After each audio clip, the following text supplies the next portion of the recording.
নমস্কার প্রিয় ছাত্রছাত্রী, Vidyasagar university BA third semester history minor পেপারের সাজেশন দিচ্ছি। মাইনর পেপারের মান 5 এবং মান 10-এর সাজেশন। তো এইগুলো ভালো করে দেখো।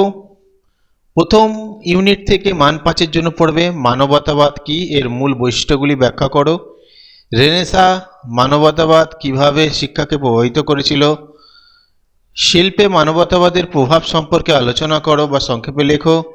আধুনিক রাজনৈতিক চিন্তাধারার গঠনে রেনেসাঁ দর্শনের ভূমিকা কী ছিল। রেনেসাঁ সমাজে নারীদের অবস্থানের ওপর কী প্রভাব ফেলেছিল।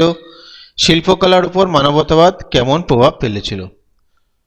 তো সবচেয়ে গুরুত্বপূর্ণ মান 6-এর প্রশ্নটি খুবই গুরুত্বপূর্ণ রয়েছে। মান 1, মান 2 এবং মান 3 এগুলো ভালো করে পড়বে মান 5-এর জন্য প্রথম অধ্যায় থেকে। আচ্ছা, প্রথম অধ্যায় থেকে মান 10-এর জন্য হবে রেনেসাঁ মানবতাবাদী শিল্প, শিক্ষা ও রাজনৈতিক চিন্তাধারার উপর প্রভাব আলোচনা করো। আধুনিক রাষ্ট্রের বিকাশে মানবতাবাদের ভূমিকা বিশ্লেষণ করো। রেনেসাঁ কিভাবে রাজনৈতিক চিন্তাধারায় বিপ্লব ঘটেছিল। সমসাময়িক সমাজের নারীর অধিকার বিষয়ে রেনেসাঁ দর্শনের অবদান মূল্যায়ন করো। রেনেসাঁসে শিল্পের বিষয়ে ও আঙ্গিকে মানবতাবাদের প্রভাব নির্দেশ করো। ক্লাসিক্যাল জ্ঞানের পুনরাবিষ্কার কিভাবে রেনেসাঁকে প্রভাবিত করেছিল তা আলোচনা করো। মানবতাবাদী শিক্ষার প্রধান বৈশিষ্ট্যগুলি বিশ্লেষণ করো। দেখাও 1500 এবং 1600 শতাব্দীতে অর্থনৈতিক পরিবর্তন কিভাবে ইউরোপে একটি সামাজিক বিপ্লব ঘটিয়েছিল। 8-এরটা 7-এরটা গুরুত্বপূর্ণ, 5-এরটা গুরুত্বপূর্ণ এবং 3-এরটা গুরুত্বপূর্ণ। তো পরের অধ্যায়ে চলে আসছি, সেখান থেকে মান 5 পড়বে ইতালিকে কেন রেনেসাঁর জন্মস্থান বলা হয়। কোন কোন কারণে ইউরোপে সামন্ততন্ত্রের অবক্ষয় ঘটেছিল।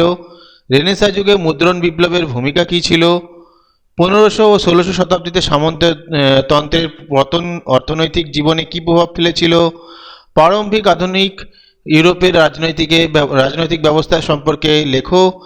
প্রারম্ভিক আধুনিক রাষ্ট্রের প্রধান বৈশিষ্ট্যগুলি কী ছিল।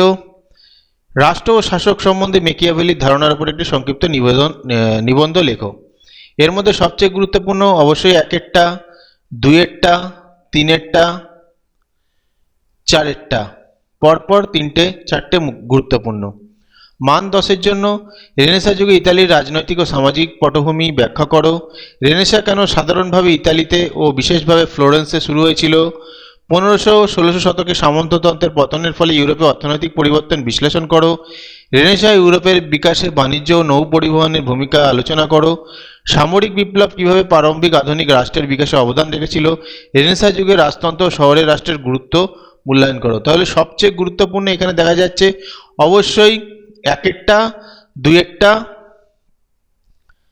এবং 3-এরটা। তৃতীয় অধ্যায় থেকে পড়বে সংস্কার আন্দোলনের প্রধান কারণ কি ছিল। রিফরমেশনের ধর্মীয় কারণ সংক্ষেপে আলোচনা করো। ক্যালভিনিজম সম্পর্কে সংক্ষেপে লেখো অথবা ইউরোপীয় সমাজে ক্যালভিনিজমের প্রভাব মূল্যায়ন করো। প্রতি সংস্কার আন্দোলন কি ছিল। অনাব্যাপটিস্টরা অন্যান্য সংস্কার আন্দোলন থেকে কিভাবে পৃথক ছিল। কি নিয়ে জুইংলি ও লুথারের মতপার্থক্য হয়েছিল। তো এর মধ্যে সবচেয়ে গুরুত্বপূর্ণর মধ্যে 2-এরটা, 3-এরটা, 5 এবং 6-এরটা। মান 10-এর জন্য পড়বে সংস্কার আন্দোলনের কারণ ও ফলাফল আলোচনা করো। প্রোটেস্ট্যান্ট সংস্কার আন্দোলনে মার্টিন লুথারের ভূমিকা বিশ্লেষণ করো। ফ্রান্স, সুইজারল্যান্ড ও ইংল্যান্ডের সংস্কার আন্দোলনের তুলনা করো। প্রতি সংস্কার আন্দোলন কিভাবে প্রোটেস্ট্যান্ট আন্দোলনের প্রতিরোধ গড়ে তোলার চেষ্টা করেছিল। ধর্ম সংস্কারে মার্টিন লুথারের অবদান মূল্যায়ন করো। ইউরোপে আদি আধুনিক রাষ্ট্রের বৈশিষ্ট্য ও প্রকৃতির সমালোচনামূলক আলোচনা করো। তো 6-এরটা খুবই গুরুত্বপূর্ণ, 5-এরটা খুবই গুরুত্বপূর্ণ।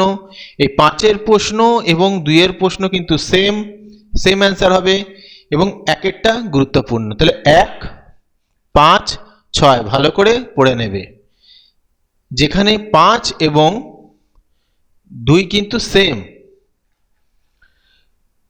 পরের অধ্যায় রেনেসাঁ যুগের প্রধান বৈজ্ঞানিক অগ্রগতি কি ছিল? রেনেসাঁস বিজ্ঞানের স্বতন্ত্রতা কি? মুদ্রণ যন্ত্রের আবিষ্কার কিভাবে রেনেসাঁকে প্রভাবিত করেছিল, অথবা মুদ্রণ বিপ্লবের সাংস্কৃতিক ফলাফল কি ছিল? এইখানে একটা ব্যাপার হচ্ছে, এখানের একটা কোশ্চেন আমি দ্বিতীয় অধ্যায় দিয়ে দিয়েছি, যাই হোক সেম কোশ্চেন এখানেও, সেটা ভালো করে পড়বে। বৈজ্ঞানিক বিপ্লবের প্রধান ব্যক্তি কারা ছিলেন? বৈজ্ঞানিক বিপ্লবে কোপারনিকাসের ভূমিকা কি ছিল? গ্যালিলিও কিভাবে আধুনিক বিজ্ঞানে অবদান রেখেছিল? বৈজ্ঞানিক বিপ্লব ইউরোপীয় সমাজের উপর কি প্রভাব ফেলেছিল? এখানে অনেকগুলো কোশ্চেন কিন্তু গুরুত্বপূর্ণ রয়েছে। প্রথম হচ্ছে 2এরটা, 3এরটা, 5এরটা, 6এরটা, খুবই গুরুত্বপূর্ণ। মান 10-এর জন্য পড়বে রেনেসাঁস আধুনিক বিজ্ঞানের বিকাশের উপর প্রভাব আলোচনা করো। বৈজ্ঞানিক বিপ্লব কিভাবে প্রচলিত বিশ্বাসকে চ্যালেঞ্জ করেছিল? গ্যালিলিও, কোপারনিকাস ও নিউটনের বিজ্ঞানে অবদান বিশ্লেষণ করো, যার মধ্যে গ্যালিলিও ও কোপারনিকাসটা ভালো করে পড়বে। বৈজ্ঞানিক বিপ্লবে পরীক্ষা ও পর্যবেক্ষণের ভূমিকা কী ছিল? আধুনিক বিজ্ঞানের জন্ম কিভাবে ইউরোপের চিন্তা ও সমাজকে প্রভাবিত করেছিল?